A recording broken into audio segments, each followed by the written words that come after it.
Hi, this is Siobhan from Blue Sky Endurance, and I'm also a mentor for Try It for Life and have been now for several years, and I'm a triathlete as well. And I'm here to talk about some basic swim information. I know it's hard because you can't work out in the pool, but hopefully you will get an idea about some of the basics of swimming, and then, there's my dog, and then we'll give you some drills to do in another video, so things you can work on at home. So some things to think about when you're swimming are breathing, body position, your kick, your upper body, and that includes your arm placement and your hands as well. So when you get in a pool or if you have a bathtub, you can actually practice putting your face in the water and exhaling. A lot of people hold their breath when they're swimming, and it's really important that you not hold your breath, that you exhale whenever your face is in the water, so that when you finally do go to take a breath and turn your head to get in that air, you're not totally out of breath. It also kind of makes you feel panicked if you're not exhaling with your face in the water. So if you have a bathtub, you can start doing that now. Another thing that's really important is your body position. When you're swimming, you want to be level with the water. So you want to think of yourself as moving as fast as you can, being level with the water, more like a torpedo or even better, a speedboat. If your back end, so this end would be your legs, tends to sink in the water, you're more like a barge that's plowing through the water, and it takes a lot more effort to move. If you're on top of the water and you're slicing through the water, more like a speedboat would, then it's going to be easier for you to move yourself in the water with less energy. So things that we're going to work on is trying to keep your butt up when it's in the water. So I always say your butt should feel air. Your kick, your legs should also be kicking close to the surface of the air. And your back and your head are level with the water. Your head is not too far down, because then you'll head down into the bottom of the pool or the lake, wherever you're swimming. And if your head is up, look what happens to my back end. Your back end begins to go down. So the best way to swim is level with the water. So what we work on are a lot of drills focusing on body position. Kick is also very important. A lot of times people think you have to have a really strong kick and they move their legs kind of like a bicycle.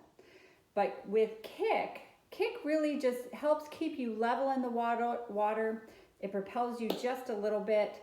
It's really not the force of your swim unless you're sprinting.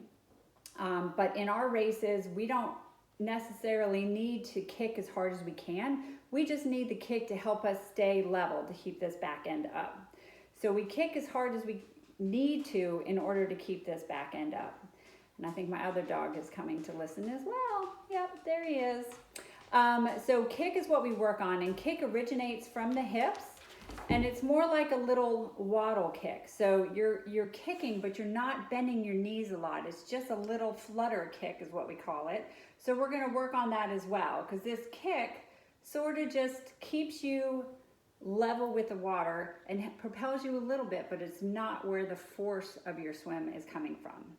Another thing we talk about is upper body. So with your upper body, again, your head is level with the water. You are not looking too far down. You're not looking too far up. Think of it as Goldilocks. The whole swim thing has to be just right. So your head is positioned in the water such that you're looking about 45 degrees in front of you, not too far up, not too far down. And with your upper body, a lot of what we're going to be talking about is arm position. And I'm going to back up a little bit without stepping on my dog. But when you're swimming, you want to think of yourself like you're swimming, it's like railroad tracks. Nothing crosses over. So sometimes when people swim, they go side to side with their arms. In doing that, you're going to zigzag all across the pool, and you're not going to get the full power of your swim stroke. So you want to think of yourself like a railroad track. Nothing crosses over. Even when this arm comes up, nothing crosses over. Your hand is acting as a paddle. It's not real tense. You don't want a lot of tension in your body when you're swimming. So your hand kind of comes up, scoops the water, and pushes it behind you.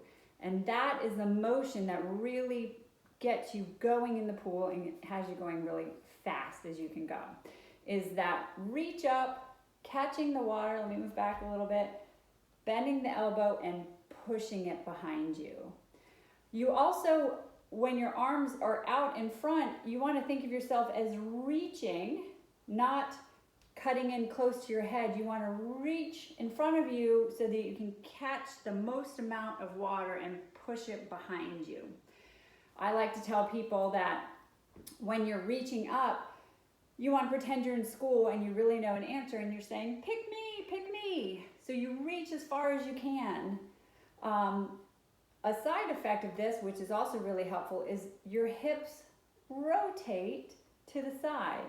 That's also another very important part of the whole swim movement and your body position. If you swim flat, you're more like a pontoon boat. You'll move, if you're swimming like this, you're gonna move, but it's not gonna be too fast. And then when you go to breathe, you have to really push yourself up and out of the water to breathe, which, as we just said a few minutes ago, your back end is gonna sink. So if you are really reaching and rotating like you should be, you're more like that speedboat slicing through the water. So you're reaching and rotating, and look what happens. Now I need to breathe. I don't really have to turn my head very far. So if you wanted to practice that at home, you can just bend over and reach and breathe. Your knees should bend because your hips are rotating open. There is a lot that goes into swimming. It's really hard to focus on everything at one time. So what we like to do when we're going over things is to break it down piece by piece, working on breathing, then body position, then upper body, and then trying to put it all together. So we'll have some more videos for you that work more on specific drills that we can think of to give you to work on at home. But as always, if you have any questions, just email anyone from Try It for Life and we're here to help you.